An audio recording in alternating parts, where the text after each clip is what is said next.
You mentioned Pavia earlier. Vanderbilt going to Missouri.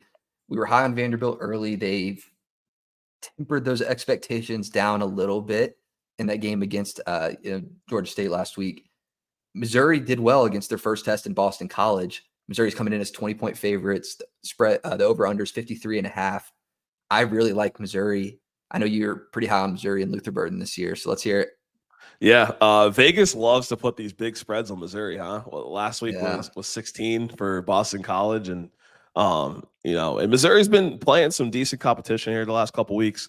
Like Hunter said, I've been very high on Luther Burden, and amazing player from last season, but more importantly, this season, last game, 6 catches, over 100 yards, 1 touchdown.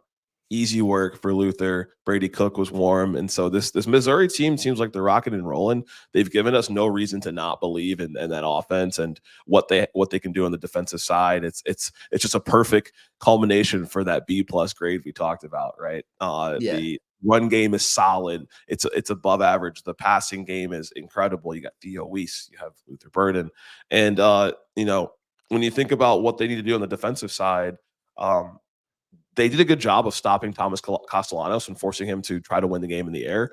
And so they're going to have to do the same thing for Diego Pavia, the quarterback for Vanderbilt, as with the RPO offense they run. A majority of his yards come from the ground. Last week, he had 270 yards combined for the game, which was his season high.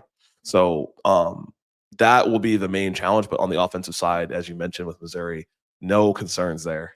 No, none. And, the receivers are solid, quarterbacks solid, running backs are solid. If all that's working, it's down to one unit, and that's the O-line. I think Missouri's O-line has been the cornerstone and the rock for this team.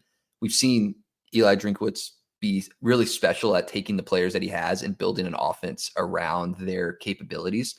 So what this O-line is able to do and opening up this offense, Brady Cook now unpressured on 80% of his dropbacks. He's 12th in the country in total yards per game. He's only taken 1 sack this year, so on pace for 4 on the season, which it'll be more once they get into full SEC play. But last 2 seasons, he had 24 and 27 sacks on the year. So they're keeping him clean.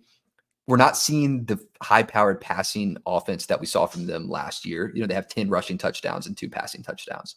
So they're doing it on the ground. They have that dual threat, duo in the backfield. So, this game, we're going to see probably more of that running, more of that slowing the game down, less of the deep ball.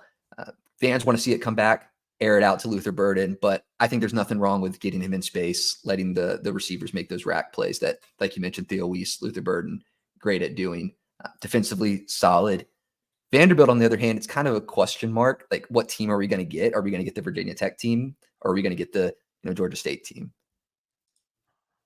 Yeah, and that's a huge question mark when it comes to Vanderbilt, and let's commend them for being 2-1. You saw the strong performance for Vandy against Alcorn State. You think your team is looking for their first 3-0 start since 2017, right? Just a stunner. You give up a 12-point lead, but they have still shown improvement. Holding a 12-point lead against a respective group of 5 team, to me, lends to some respect deserved there. A setback for them is not going to be having CJ Taylor for the first half of the game, Bernardic award list nominee. But I think the key really is just more so the keys for Vandy: slow down the passing for Missouri, establish the run in your RPO offense, and the keys for Missouri, when I think about their defense, is slow down the run like you did last game, force them to pass. That's not Vanderbilt's game all the way. Diego can pass the ball. Let me be respectful here. I know he can pass it. That's a part of their game. That's not their whole game. And for Vandy, we'll see what they can do against this rush. I don't know if they have enough to stop that rushing offense that Missouri has. Like you said, with the offense they've built, they brought in a really good transfer this year on the O-line from Oklahoma. So that's where those culminating forces, I'm going to side with Missouri. I think it's closer than 21 points, but I'm going to side with Missouri in this one. I don't know if they're 21-point beat teams up like that just yet. Yeah. I think so. Pavia, and what you mentioned, he's a good passer. He can pass the ball. He has as many passing touchdowns this year as he has fumbles. So they've created this really interesting offense that's designed around him being able to make decisions, run the ball. with that, I don't know if they have the skill set and talent of players around him to make this work. So the ball's getting on the ground. They're a little bit sloppy. We saw the safety last week. With all that, he's that all-star who's going to have to make those plays. For Vanderbilt, I think the key to the game is getting pressure on Brady Cook. If you're going to get any sort of momentum, we know that Brady Cook struggles a little bit when he has that pressure. Miles Capers in week 1 put tons of pressure on Kyron Drones. We saw this guy who we thought was going to be in the Heisman race get shut down, look lost on the field when you get pressure on him. I think Vanderbilt could do the same here. Although this is a way better O-line they're playing against. If they can do that, that's the key to the game for me, for them. Missouri, play your game. I like Missouri. I think that they cover. I got Missouri 35-13.